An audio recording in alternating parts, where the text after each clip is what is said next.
एक लाइक तुहाडी एक मुहब्बत वो दिलों च घर करता है। तो अल्लाह नूं मिलना होवे ना, आंदे ने पंजाबी च अल्लाह नूं मिलना होवे तो किसी बंदे दे दिल नूं राज़ी कर लवो। क्यों मेरे सारे भरावां नूं अस्सलाम वालेकुम, सारे चाहण वालिआं नूं अस्सलाम वालेकुम। तुहाडी एक मुस्कुराहट जिहड़ी ना किसी बंदा दिल जित सकदी है। तुहाडा एक लाइक जिहड़ा ना वो किसी बंदे दी जिंदगी तब्दीली लिया सकदा है। तुहाडी बड़ी मेहरबानी, तुसां मैनूं लाइक करन दी और मुहब्बत देण दा बहुत शुक्रिया। मैं अपने आप का स्टार्ट मैं तो किसी अपने आप नूं अचीव भी नहीं कराना चाहता तो ना ही अपने आप नूं शो करवाना चाहना, लेकिन तुहाडी जिंदगी दे विच एक लम्हा जिहड़ा तुहाडा इंजॉय दा वो तुहाडी जिंदगी के सारे गम दूर कर सकता है। ए मेरे घर जी अंगूर लाए ने, ए वेखो एक कलम लाई सी इत्थे एक वो माशाअल्लाह अज बेल बन गई है तो ये अंगूर भी लगते हैं और माशाअल्लाह वाह अंगूर लगते हैं। और अंगूर लगने के नाल असी वो चीज़ ना कुदरती नैचुरल लम्हा जिहड़ा है ना उन्हें इंजॉय कर लें। तो नैचुरल लम्हे लभण वास्ते टाइम चाहिए, तो टाइम जिहड़ा कि तुहाडे कोल है कोई ना। तुहाडे कोल टाइम की तुसीं तां किसी नूं वेख के सिर्फ मुस्कुरा नहीं सकते। मुस्कुरांदा भी जिहड़ा दिल दा अमीर होवे ना, मुस्कुरा भी हो ही सकता है। जिहड़ा दिल दा कंजूस है वो कंजूसी नाल अपनी मुस्कुराहट भी दबा लैंदा है।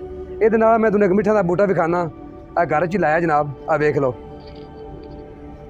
मिठे नहीं सॉरी ये माल्टे ने, माल्टे ये बिल्कुल तकरीबन महीने डेढ़ तक तैयारी च ने। इंशाअल्लाह ताला ये असीं इंजॉय भी करांगे तो खावांगे भी, तो नाल तुहानूं भी विश करांगे। ए बूटा जनाब अंब दा, ए मैं पनीरी लाई है, वेख लो ए पनीरी अंबां दी, अंबां दी पनीरी है। छोटे छोटे किन्ने ही बूटे ने। ये अंब ये मैंगो ने स्पैशल नहीं लाए, ये जेह्ड़े असीं बाहरों बाजार चों लैके आप घर मिल्क शेक या असीं उन्होंने कट के खा सकते हैं। वो गिटकां जिहड़ियां वधियां सन गिटकां वो ज़ाया नहीं कीतियां, सिर्फ थोड़ी जी कोशिश ते मेहनत की है और थोड़ी जी कोशिश ते मेहनत नाल वेख लो नवीं जिंदगी आई है।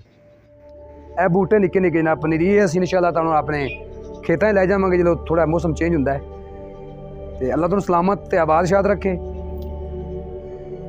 जिंदगी बड़ी अनमोल है, बड़ी ही अनमोल है। मायूसी गुनाह है, मायूसी गुनाह है, तो गुनाह नहीं करना चाहिए। जिंदगी को अचीव करो इंसान हो। कितने टिप्स ने, कितनियां क्वालिटियां ने, किन्ने लम्हात ने।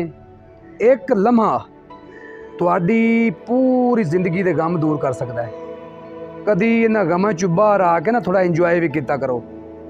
जो इंजॉय करोगे तो तुहाडे जिस्म ते तुहाडे रूह के उत्ते इंशाअल्लाह ताला हुसन आएगा, तो निखार आएगा।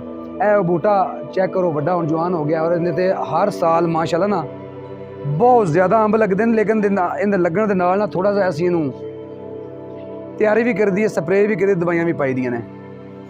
तो इंशाअल्लाह मेरे इस चैनल छोटा जिहा बनाया है, इहदे ते तामन भी करना। तुहाडा एक लाइक तुहाडी एक मुहब्बत वो दिलों च घर करता है। तो अल्लाह नूं मिलना होवे ना, आंदे ने पंजाबी च अल्लाह नूं मिलना होवे तो किसी बंदे दे दिल नूं राज़ी कर लवो, क्योंकि अल्लाह दिलों च वसदा है। तो जे असां बंदियां दे या दोस्तां दे या मुस्लिम इंसानां दे दिल नहीं दुखाने ने, आंदे ना बई तुसीं किसी नूं इन्ना भी तंग ना करो कि वो तुहाडी सीधी सीधी शिकायत मेरे अल्लाह अगे करे। किसी नूं इन्ना भी तंग ना करो कि वो तुहाडी सीधी सीधी शिकायत अपने सोहणे अल्लाह अगे करे। अल्लाह तुहानूं शाद आबाद रखे। इंशाअल्लाह सोहनी सोहनी वीडियो मिलणगियां, अच्छियां अच्छियां गल्लां मिलणगियां और प्यार ते ढेर सारी मुहब्बत मिलेगी। आई लव यू जी, आई विश यू। अल्लाह हाफिज़। ठीक है जी।